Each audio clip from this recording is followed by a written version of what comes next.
Բարև ձեզ։ Այս օրերին էլի առիթ եղել է նշելու տպավորություն է, որ Գյումրին կլանել է Հայաստանի հանրային քաղաքական շրջանակների ամբողջ ուշադրությունը։ Այստեղ տեղի ունեցած տեղական ինքնակառավարման մարմինների ընտրությունը, հետընտրական իրավիճակը, հետընտրական զարգացումները, հնարավոր հանգուցալուծումները եւ մեծ հաշվով սպասողական իրավիճակը։ Այս ընթացքում սակայն հետաքրքիր զարգացումներ են տեղի ունենում նաև մեր տարածաշրջանում նկատի ունեմ Իրանի շուրջ այս տեղեկատվական աղմուկը, հայ-ադրբեջանական գործընթաց եւ իհարկե տարածաշրջանից դուրս մինչեւ Միացյալ Նահանգներ, մինչեւ նահանգների նախագահ Թրամփի վերջին որոշումը մաքսատուրքերի մասին, որ կարծես թե փլուզում է միջազգային առևտրական ամբողջ համակարգը եւ պատերազմ է հայտարարում բոլորին։ Սա Ազատ զրույցն է Free News-ի եթերում, ես հիմա զրուցելու եմ Ազատ քաղաքացի կազմակերպության նախագահ, վերլուծաբան Հովսեփ Խուրշուդյանի հետ։ Բարև ձեզ, պարոն Խուրշուդյան։ Սկսենք Գյումրիից, ուզենք չուզենք, հիմա կարծես բոլորը սպասում են Գյումրիում ստեղծված իրավիճակի հանգուցալուծմանը։ Մենք այստեղ էլի առիթ ունեցել ենք քվեարկությունից հետո գրեթե ամեն օր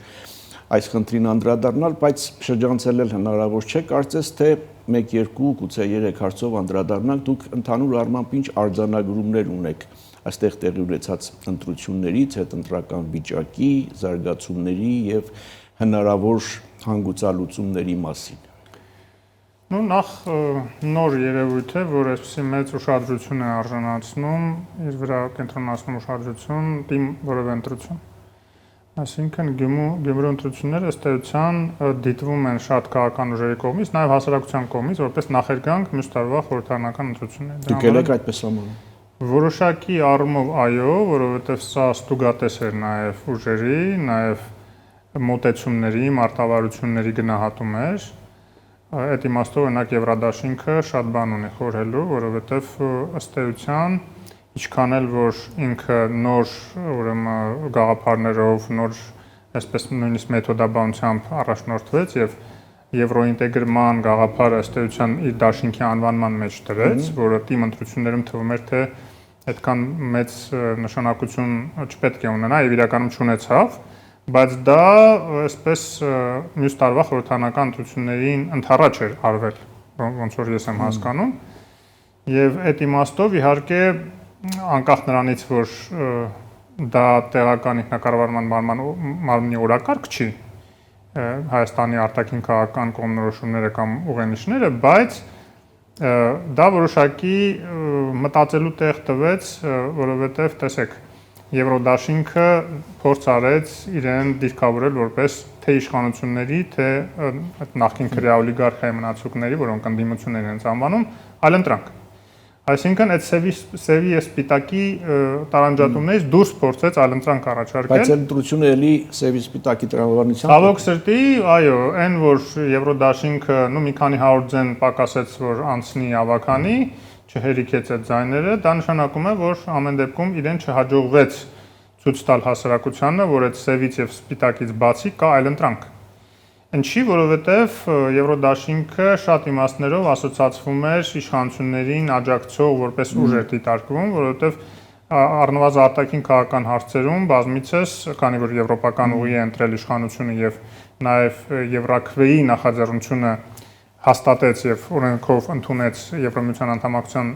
գործընթաց սկսելու մասին օրենքը եւ Եվրաքվեի անդամ ուժերը, որոնք որ ժողովրդական ուժերի հարթակի ներկայացուցիչներն են, այդ իմաստով աջակցում են իշխանություններին այդ հարցում, բայց այն որ ներքաղաքական հարցերում, կադրային քաղաքական հարցերում եւ այլ տարբեր հարցերում չի աջակցում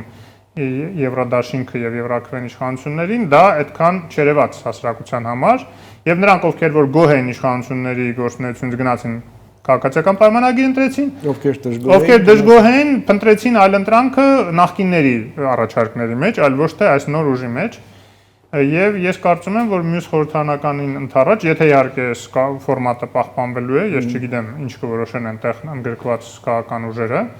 դա ամեն դեպքում քաղաքական կուսակցությունների դաշինք է, ես հասարակական կազմակերպության ղեկավար եմ եւ այդ քաղաքական դաշինքներում չեմ ներգրավում, բայց եթե իրենք որոշեն շարունակել, իրենք պետք է կարծում եմ ավելի հստակ տարանջատվեն այդ առումով իշխանություններից եւ նաեւ ավելի լավ բացատրեն, օրինակ Երևանում ավականի կոալիցիա կազմելու հանգամանքը իշխանությունների հետ։ Դուք գիտեք, որ դա էլ հենց նաև դեբատների ժամանակ հիմնական այսպես մեղադրանքներ համարյա, որը հնչեցնում էին նախկին քրեաօլիգարխիկ ռեժիմների ներկայացուցիչները Եվրոդաշինքի տեխնացուին, այնպես որ եւ դա նաեւ քարոզարշավի ընթացքում է հնչել, դրանով փորձում էին ցույց տալ, որ իբր դուք այլընտրանք չեք, այլ դուք լավ էլ իշխանությունների հետ եք, հա։ Չնայած Եվրոդաշինքը ամեն հնարավոր ու անհնար առիթներով հայտարարում էր, որ ոչ, մենք կոալիցիա չենք կազմելու։ Այո։ Եվ այլն, բայց դե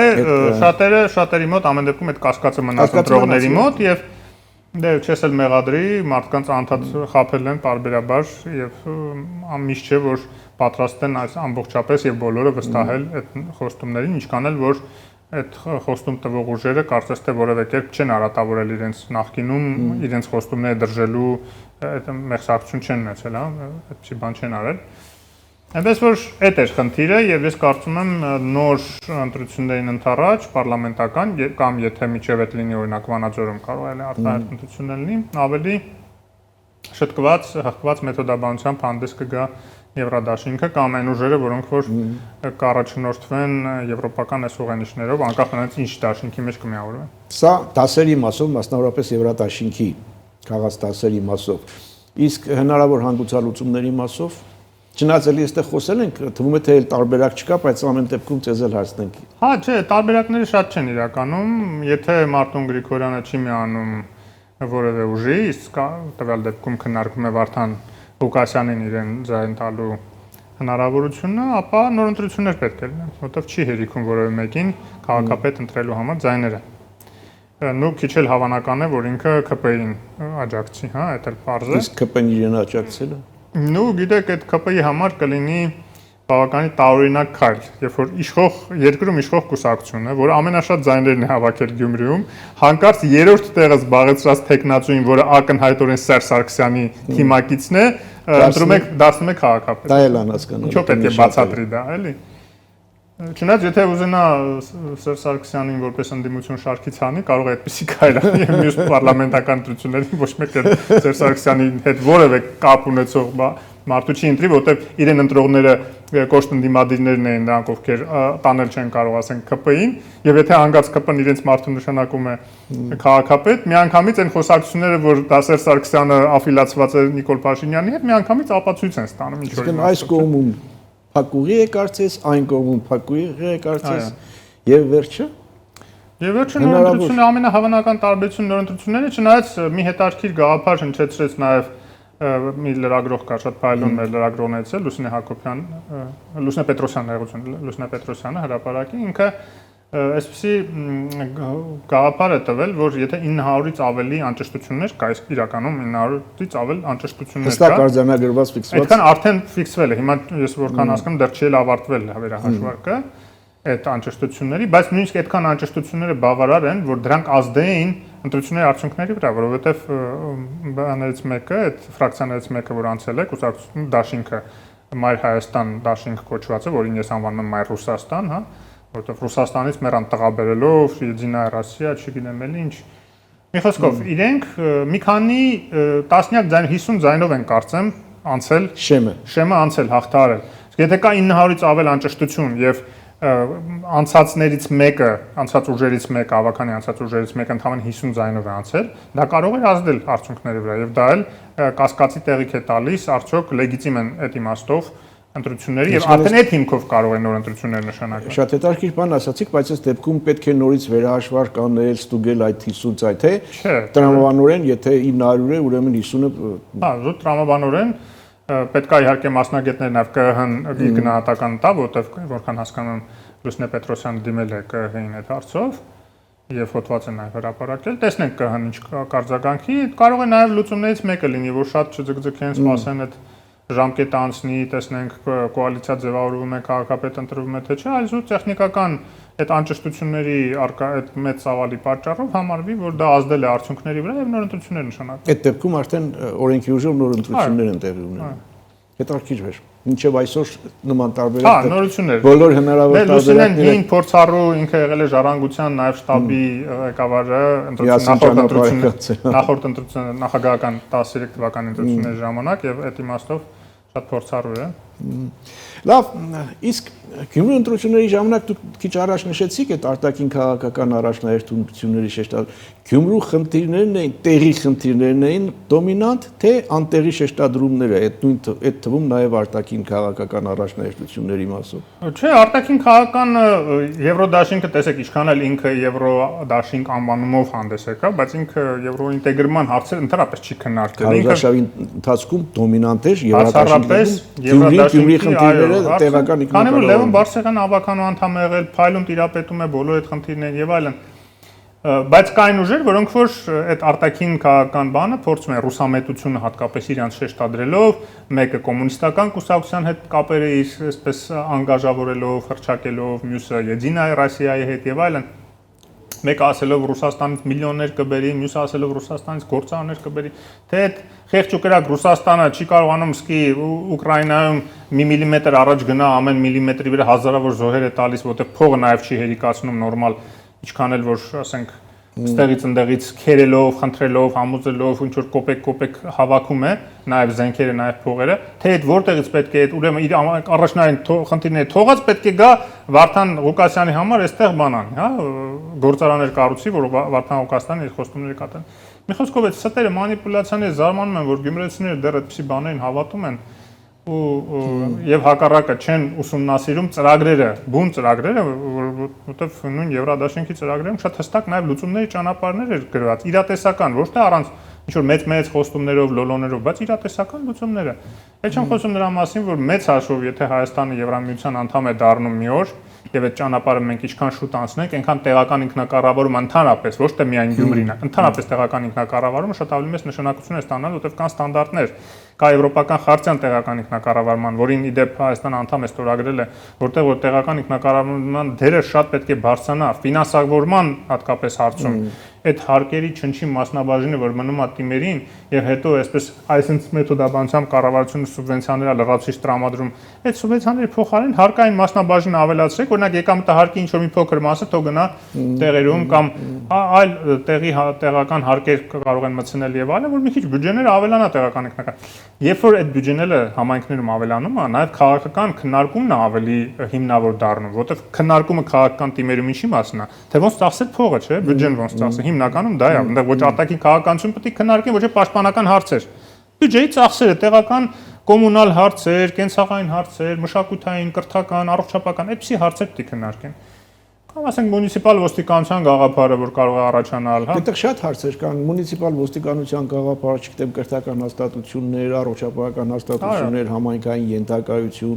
կարողություններ, մասնագիտական կարողություններ, ֆինանսական ռեսուրսներ։ Բայց իհարկե պետք է այդ դրանից առաջ կայանա տեղական ինքնակառավարում եւ համայնքային գաղափարախոսությունը, համայնքահեն գաղափարախոսություն պետք է զարգանա, որովհետեւ գիտեք, մյուս կողմից էլ հասկանալի է, թե ինչի այդքան շատ չեն շտապում իշխանությունները այդպիսի օրենքներ ընդունել, որովհետեւ կներեք, եթե պետք է այդ բյուջեն կրկնապատվի, եռապատվի, եւ հետո գյումրեցիները բռնեն Վարդանիկին դնեն քաղաքապետ, պարզա որ այդ գնալու է ուր, հա, այդ թալանվելու է, ոնց որ նախկինում է թալանվել այդ բյուջեի մի ահագին մասը։ Լավ, այսպես թե այնպես արտաքին քաղաքական այդ շեշտադրումները շատ թե քիչ տեղի թե անտեղի այդուամենայնիվ կային, քիչ առաջ էլ ասացիք, եթե մենք դառնում ենք Եվրամիության անդամ, իսկ այդ առումով մենք հիմա ինչ ունենք, հատկապես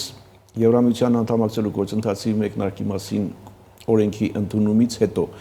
Հիմա գիտեք, շատ այսպես տարբեր են քննարկումներ, մի մասն ասում են, թե էլի շարունակում են ասել, որ թե Եվրամիություն չի ստասում, նույնիսկ այդ օրենքը ընդունեցինք եւ Եվրամիությունից մի գլխին նորմալ, այսպես ողջունի խոսք չեղավ, չասած չողջունեցին, որ այսպեսի բան կա։ Մյուս կողմն ասում է, թե Գերմանիայի նախագահն եկավ ուղերձներ բերեց, առաջիկայում Կայա Կալասը կգա եւ այլն եւ այլն։ Ինչ ընթացքի մեջ ենք։ Փոքր դատարից հետո շարունակենք,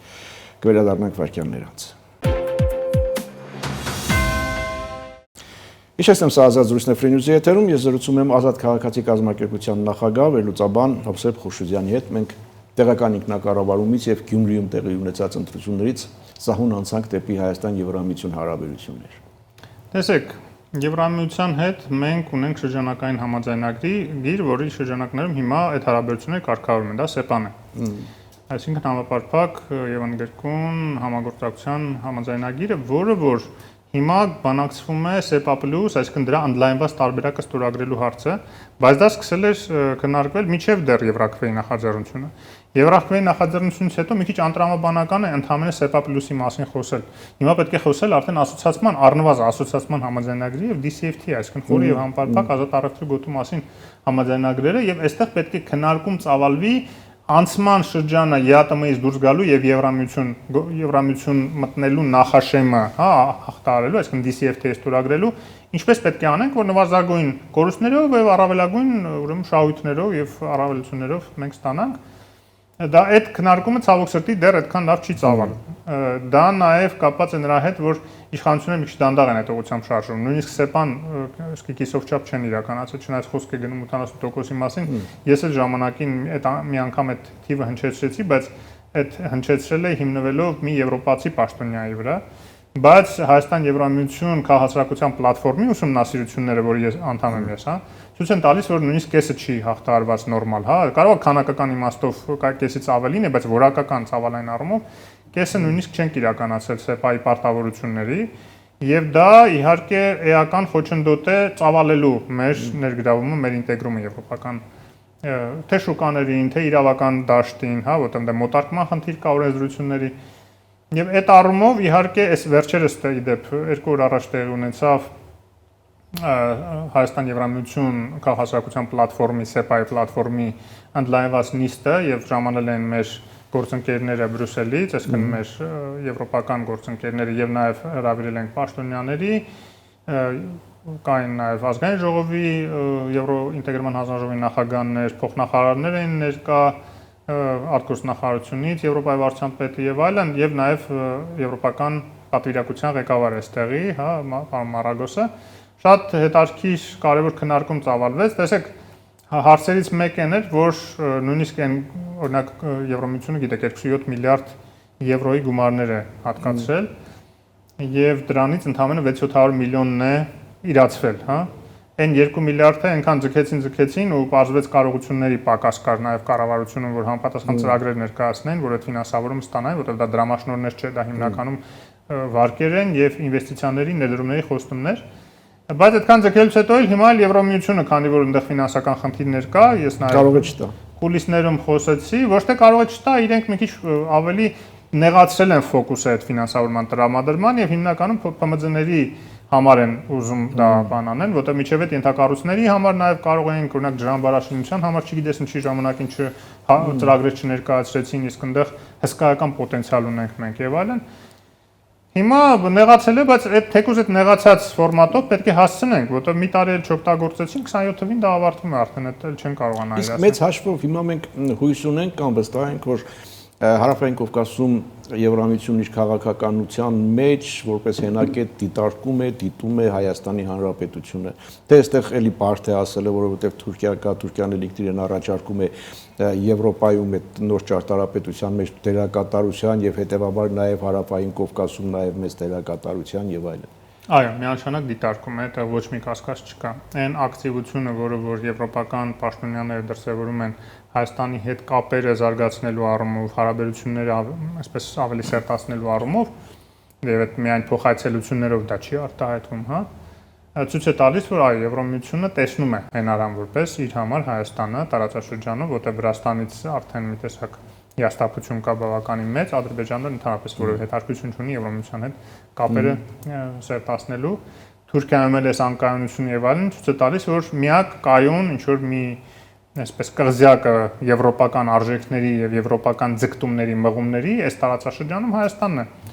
Ընդ որում հետաքրքիր է, որ դրանով հանդերձ Հայաստանը Իրանի հետ լավ հարաբերություններ ունի եւ կարող է կամուրջ դառնալ Իրանի եւ Եվրոպայի միջեւ, հա։ Բայց ամեն դեպքում մեր համար իհարկե ամենակարևորը այդտեղ տնտեսական եւ ռազմատեխնիկական համագործակցությունն է, որը որ էլի շատ հուսադրող է, որտեղ Եվրոպան հիմա կոնսոլիդանում է, ինչքան էլ որ կողքից ասեն, դե տեսակ Եվրոպան ինչ եղավ, ինչ եղավ։ Այն որ Թրամփը ավելի կոշտ քաղաքականություն է վարում Եվրոպայի հանդեպ, դա միայն նպաստեց, որ Եվրոպան կոնսոլիդանա, միավորվի։ Եվ հիմա ամենաբարձր ցուցանիշն է սոցհարցումներն են դրա մասին վկայում, ամենաբարձր ցուցանիշն է Եվրամիության ինստիտուտների հանդեպ վստահության եվրոպական ժողովուրդների միջև, հա, Եվրամիության ժողովուրդների միջև, 81 թվականից ի վեր, այն ժամանակ դեռ վերջնական չէր ձևավորվել Եվրամիությունը այս տեսքով, այլ կար եվրոպական համայնքը։ Ուզում եմ ասեմ, որ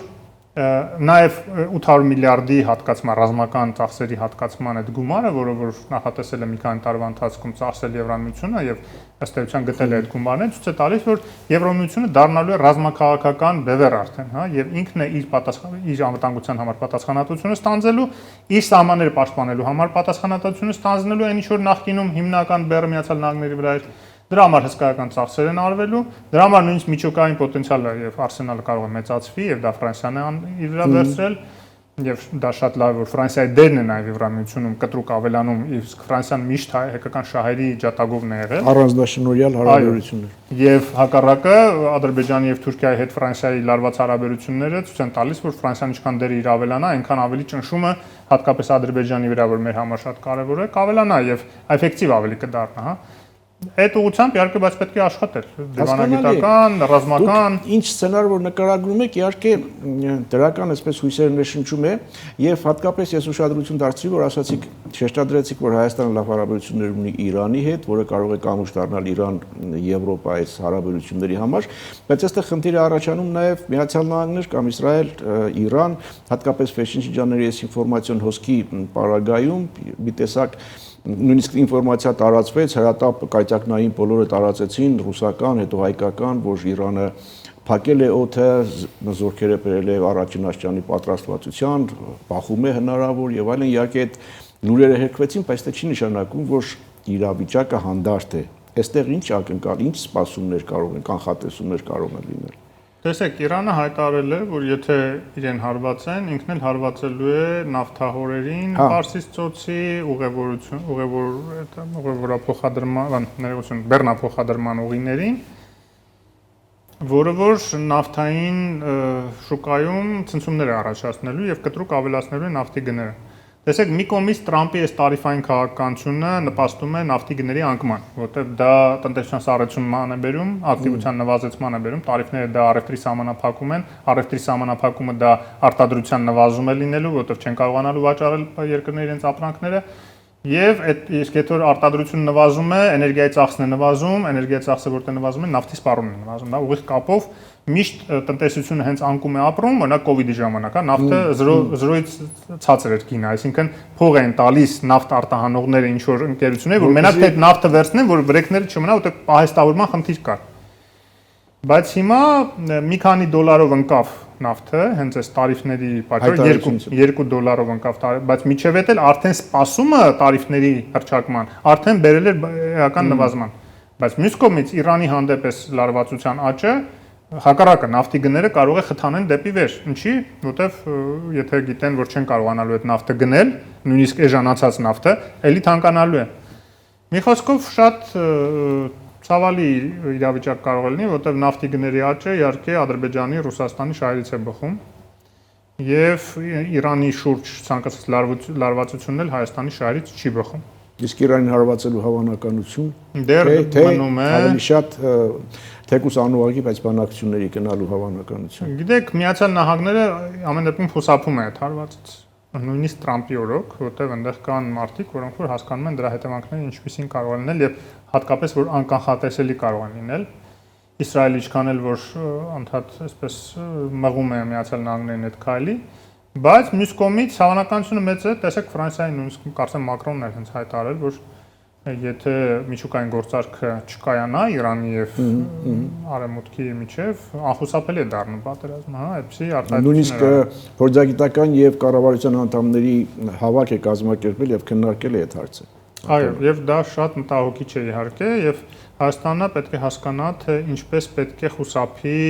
ռիսկերից եւ սպառնալիքներից դրա հետևանքով որոնք կարող են առաջանալ։ Ադրբեջանը դրան է սպասում։ Ակնհայտ է, որ Ադրբեջան դերը ամեն դեպքում այդ լարվածության ինչքան աճում է, Ադրբեջան դերը ավելանում է։ Բայց Իրանի ակտիվությունը Ադրբեջանի հետ դիվանագիտական ճակատում, այս վերջի այցելությունները, հանդիպումները տեսնում եք, որ Իրանը փորձում է երաշխիքներ ստանալ Ադրբեջանից, որ Ադրբեջանը չի հարվածի,